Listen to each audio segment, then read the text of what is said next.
Good evening, everyone. My name is Katherine Johnson. I'm the CEO of the Richmond Hill Bryan County Chamber of Commerce. And on behalf of our board of directors, we're so glad to see so many of y'all here this evening.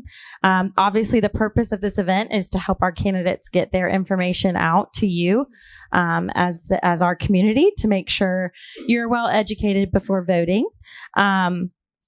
We do have 4 questions for the candidates. So they received 2 prior to today and 2 they have not seen yet. All right. And at this time, I'll ask Tom Allman to come up. He will be our moderator this evening. He is on our Government Affairs Committee with our board of directors. And we are grateful to him to moderate this evening. We are going to try to keep everything on time, so y'all bear with us. We, again, want to thank our candidates for all coming tonight to show up for y'all. So, Tom, I'll have you come up and go over a few things, and we'll get started. Thank you, Catherine. Pardon? Yeah, you're good. All right. Good evening, everyone. First of all, I just want to kind of go through the rules for the community. First of all, silence your cell phones. If anybody's got cell phones out there, I assume everybody's got one, so let's silence them. This event's scheduled for 2 hours, and we ask that the audience, when entering or leaving the room, do so in a manner not to disturb the remaining attendees. We expect everyone to behave in a professional and polite manner. This is an opportunity for you to hear the candidates' positions and to make an informed decision at the ballot box. Any questions as to the rules or format should be addressed to me. And I have the responsibility for interpreting those rules. For the candidates, and these have just been reviewed by the candidates prior to coming up here. The order of answering questions by the candidates was done at random, and that was completed prior to this event. However, I will be introducing the candidates in alphabetical order by position. All candidates shall answer the questions and address other candidates in a professional manner. We have 1.5 minutes to answer each question. A warning will be given at 30 seconds with a yellow card. And then I will be standing up at 15 seconds when you have 15 seconds remaining. And you can't see it, but we do have a little wrestling timer up here so all the candidates can see how much time they got. That'll be counting down as we go through. Okay, now let me introduce the candidates. For the Board of Education Chair, we have Amy Murphy, J. Scott Novinsky, Kate Strickland, Teresa Timmons. We're going to start off with question number 1. The first question is, what attributes and behaviors do you think are essential for school board members? And our first candidate to respond will be the chairman candidate, Ms. Timmons. Well, I wrote them down. I think it's important that the board has professional development, commit to time and energy, and be informed and effective leaders, understand the school systems, visions, goals, policies, and education environment of our community. And of course, they need to communicate the current successes and challenges that we have so that everybody is aware and knows what's going on and feels comfortable that their school board is doing everything that is in the best interest of the students.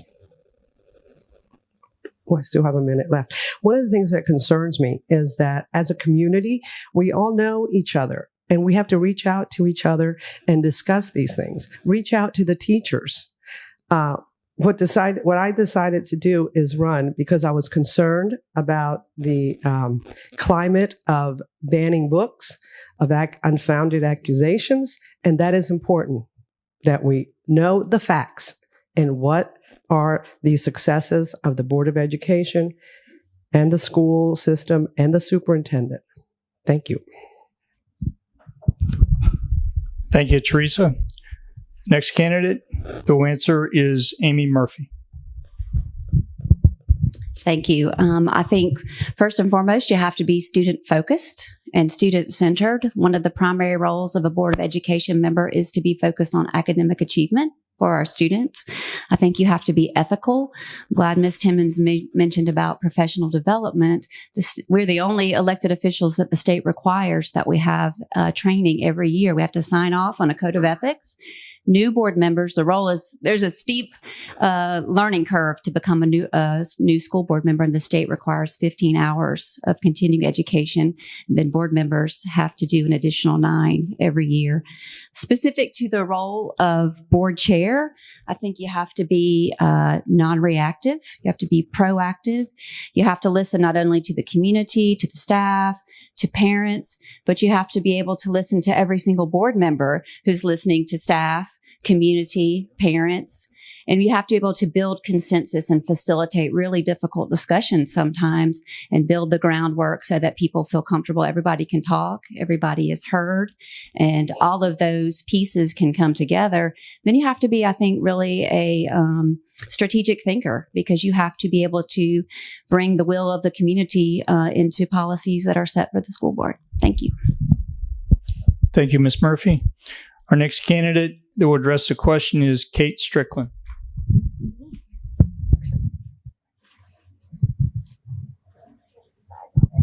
So I'm going to be able to take my mask off so you can hear me.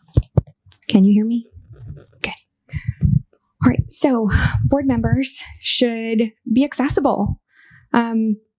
I know I've emailed Amy Murphy a bunch of times and I've gotten a response every time. And thank you. I've also emailed several other board members and have heard nothing. What would it take to have office hours?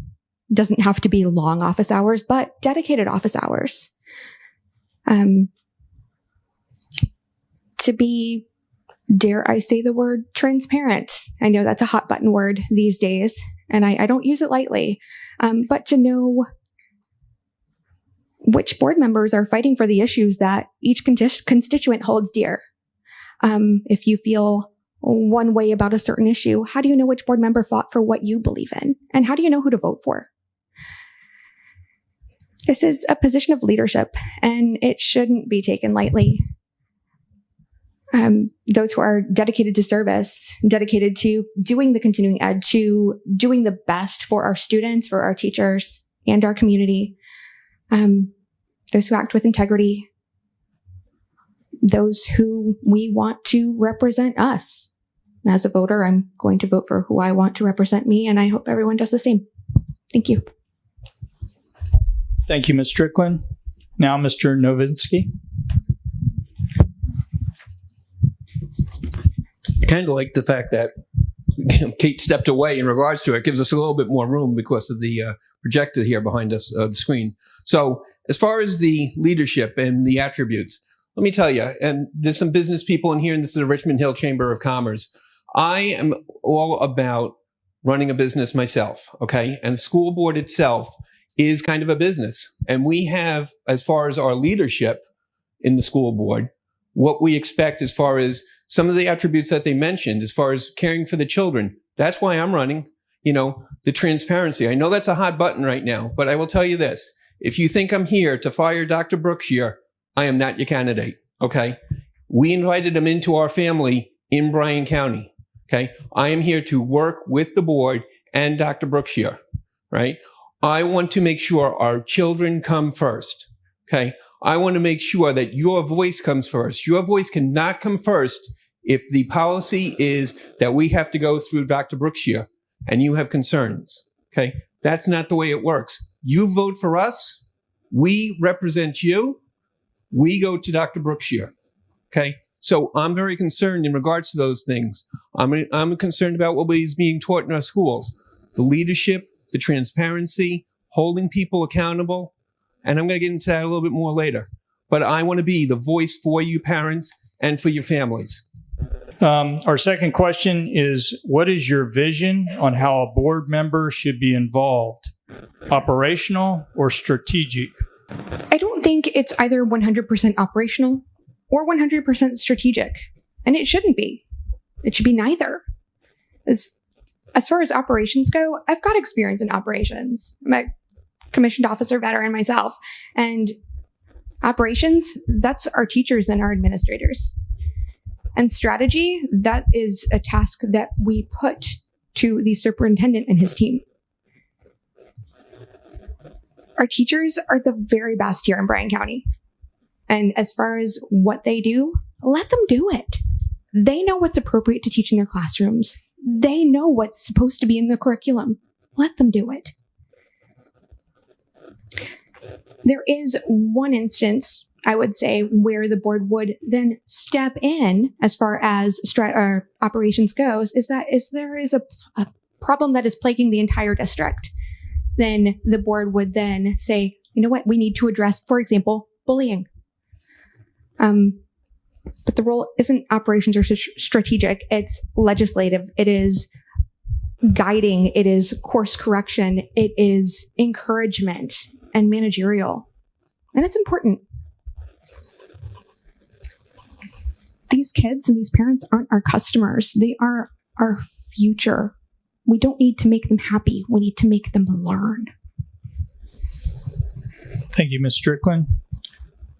Ms. Timmons? I believe that, excuse me. Oh, there you go.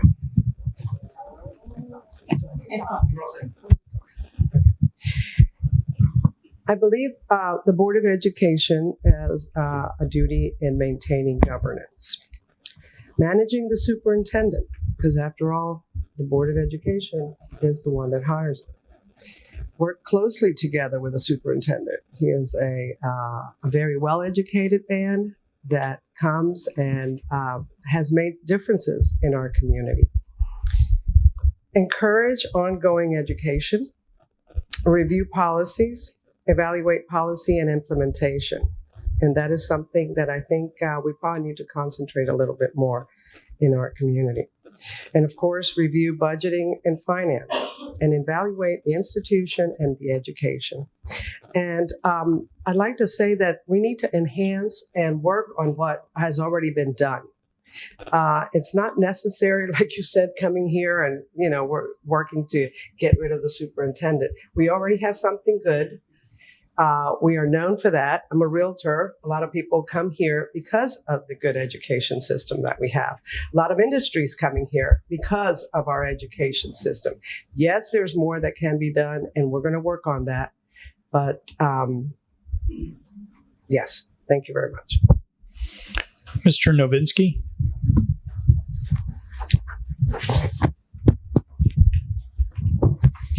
So is it strategic or operational? Let me tell you, I have managed a business for 36 years. I've been a part of the same business, multinational in regards to it. I have 800 employees that work for me. So my instinct in regards to driving a business is I want to be in there operationally. However, okay, and this is where a lot of people have a problem. The Georgia Education Code does not allow us to do that. It specifically states, as far as being a board member, you're strategic, not operational. Okay. So in regards to some of that, is there stuff that we can do as far as being on the board to make sure things happen? Sure. Because I find some of it ridiculous to say we could have a discrimination or an incident in the school and the superintendent doesn't have to report to the board for 30 days in regards to it. That's an issue to me. I mean, the operational, if you followed the news at all, in DeKalb County, they just fired the Board of Education, the superintendent in regards to it because of issues. Again, Mr. Page said it too. We want to be in the schools. We want to make sure that the strategic things that we want to do in our community are getting executed. How do we get them executed? By working through Dr. Brooks here. And as somebody has said over here in regards to it, working with who he's working with, vetting them, and making sure we've got the right people as far as what we expect for Bryan County. Not just the North, not just for Richmond Hill, the Bryan County family. Thank you. Ms. Murphy, I'm sorry. I think it's very clear from what people said. Most people understand that the law is that the school board members, we're 30,000 feet up in the air. We are not allowed by law to deal with day-to-day operations. Our role is not it is clearly spelled out in the law. And our role is to be strategic. There is a strategic plan that is updated typically every 5 years. We're going through that process now. That's on our website. That's sort of the template for what the community has designated are the goals. And that is the role of the board member to be involved in making sure that strategic plan that is developed with the community is implemented. And our role is primarily focused on student achievement. That is what everything should operate around. So for example, our role is if we want to recruit and retain the best teachers, that's our role as board members, is developing policies, putting things into place that will make people want to come here and be here, like voting for teacher raises. We pay 9% above the state salary here in Bryan County. Those are things that the board supports because we know it's important for our academic achievement to have the best teachers.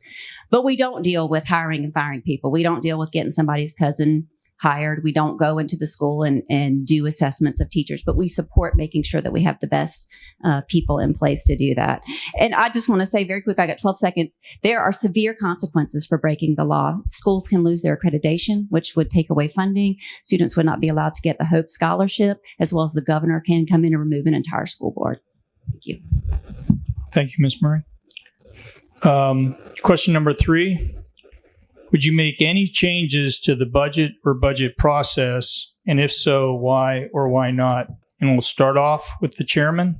Ms. Murphy, right back to you. All right. There's also additionally state laws that surround that. For instance, people talk about transparency. One of the things is we do have to have hearings. Public hearings. Our budget has to be advertised in advance. One of the ways I believe that it's important for school board members to be involved in the budget is listening to the community, what's important. So when we talk about recruiting and retaining teachers and our community says, we know this is the backbone of our school system, then when it comes time to support and approve increases in salaries, we're going to do that because we want to recruit and retain the best. But that's part of our finance process. There was a period of time where our teachers were really saying, we need a lot more support in the classroom. Help us. We want to be the best. One of the suggestions brought to us by our superintendent was to provide instructional lead teachers. And those have been highly successful in supporting and increasing our test scores and helping our teachers develop. So these are the ways school board members that we listen and we're involved in the finance process. We have amazing people in our school system that deal with the day-to-day. As far as transparency, our monthly, what we approve every month at our meeting is on our website. So you can see every month how your dollars are being spent. Our annual budget is on there, as well as our most recent audit. And just to say very quickly, for those of you that are numbers people, our last 13 audits, we've had 0 findings in Bryan County schools. So we've done very well in that area. Thank you. Mr. Novinsky.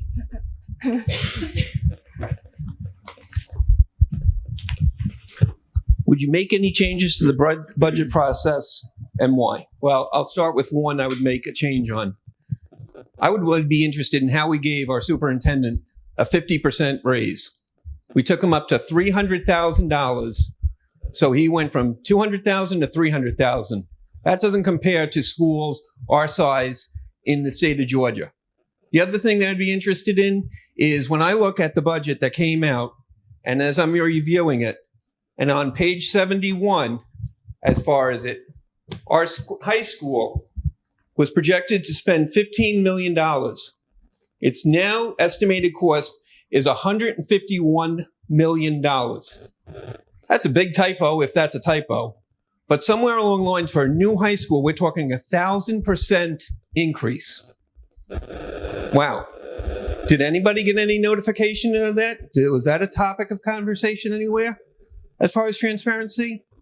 Now, I know our budget, in regards to it, 90% of it is for our, is as far as being for payroll for our teachers and stuff.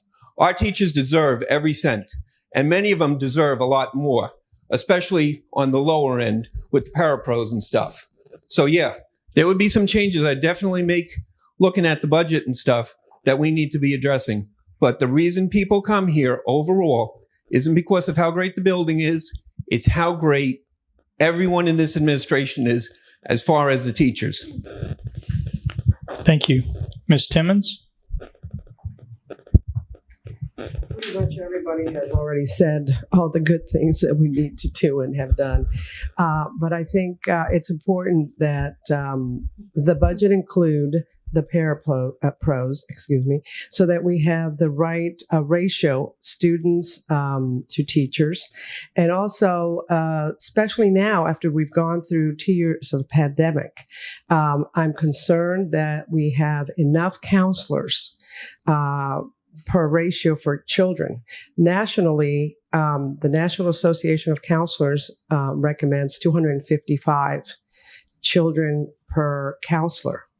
The national average is 455 students per counselor. So I'd be curious to know what we have here in Bryan County, making sure that all the children get the attention. Perhaps the children that are bullying probably need that attention by the counselors. So I think it's important that we include that in the budget.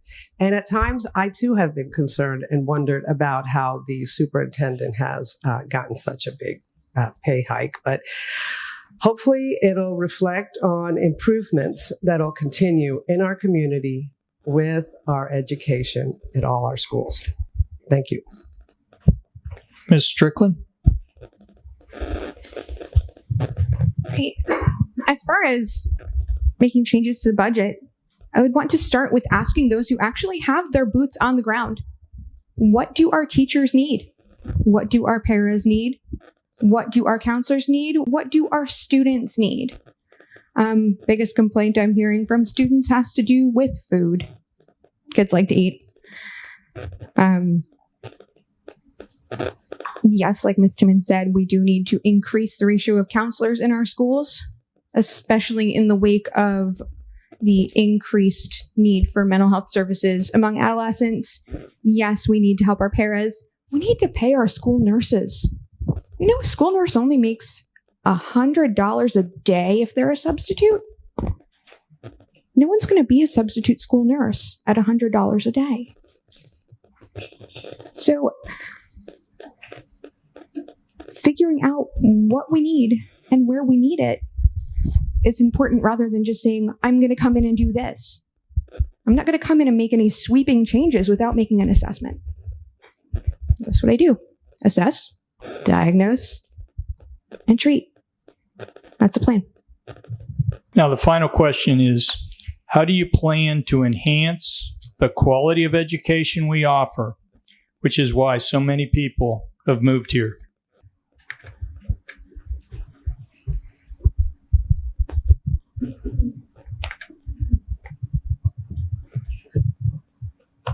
So the question was, how do you plan to enhance the quality of the education we offer? So, and why would so many people have moved here? Let me tell you, first off, in case you haven't been able to tell from my accent, I'm originally from New York, okay? So in some terms, people say I'm a transplant, okay?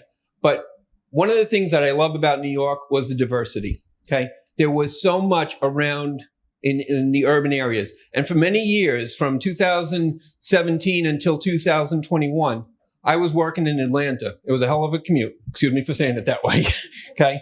But with that, we want the best of our, how do we get people to, for the quality of education? Number one of the things that we've got to ask is, that I keep hearing, is people are questioning whether they should even stay in our community because of some of the issues. Okay.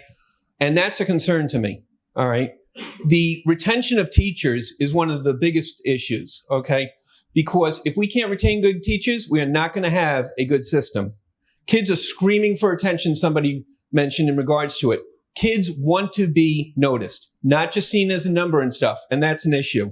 We need to address the bullying and find out why it's not being taken care of operationally. Okay. As far as it, and enforce the discipline. The bully is the issue, not the victim. And then I'm out of time. Thank you. Ms. Murphy? I guess I would say I feel like we're on a good track as far as education goes. For our, we do have our highest academic success that we've ever had in our history. When you look at the graduation rate from 2012 in North Bryan, that graduation rate was 61%, which is abysmal. It was unacceptable. Last year, it was 90%. So to raise 30 percentage points in 10 years is really incredible. And that is a testament to our teachers and our administrators. And I do want to say in relation to parapros and per pupil expenditures, we do spend more money per pupil in North Bryan than we do in South Bryan. And that is because we receive Title I funding for our North Bryan students. So I believe that is something we all care about. We all care about equity. We all want to make sure that our students have what they need. And we do spend more per pupil in North Bryan. Our what we spend on per pupil expenditures in South Bryan is actually very low. We're the lowest per pupil expenditure in our region, and we are the highest academic success. So you're getting a lot of bang for your buck here. We have always cared about bullying. We have increased the number of assistant principals. We have increased the number of guidance counselors. We're increasing those again. When I started in 2010, we had no school social workers, and we are adding that as well as reducing our class sizes. Thank you. I could go on and on forever about that. Thank you. Ms. Strickland? Great. So as far as enhancing the quality of education that we offer a lot. And it's wonderful. We already have great test scores. I know that the vocational tracks are already in progress as far as the new high schools go. Having students doing dual enrollment, doing work-based learning. We have a lot of opportunity here in Bryan County. But I think that we can redefine how we measure success, because it's not just about test scores. We can increase resources, increase counselors to support students, increase resources for staff, make sure that they have the mental health support that they need as well. We need to celebrate all of our students for all of their strengths, not just our athletes or our gifted students and our AP testers. We need to support students with IEPs and 504s, and we need to make sure that that is equitable. We need to support those in STEAM, chorus, gifted, orchestra, in addition to our athletes, and not prioritize one type of student over another. We need to make sure that we also celebrate students who have talents and value that we just don't have a way to measure, because every student has value. My son isn't an athlete, no longer participates in gifted or clubs, but he has value. And so do all of our students. Thank you. Ms. Timmons? I think we're all on the same track about what we want to do with our students and how well this community is doing. And the climate with the students and the bullying and, covering, getting more counselors, perhaps that will help that climate. But something different that no one else has spoken about is the foreign language program has drastically improved since I substituted at the high school back in the day. But I do think an immersion program like Savannah has, Chatham County. We can't wait till there's a demand. There is already a demand. Our population is very diverse, and an immersion is just going to help assist an elementary school student get a heads up on learning a foreign language. So perhaps that comes from the fact that Spanish was my first language. I learned English in 6 months as an 8-year-old. I started 4th grade French and majored in college. And I had to major in it because I went and studied in Switzerland. So I had too many credits instead of the communications degree that I wanted to get. But I think that would be important, and that would enhance our education here in our community.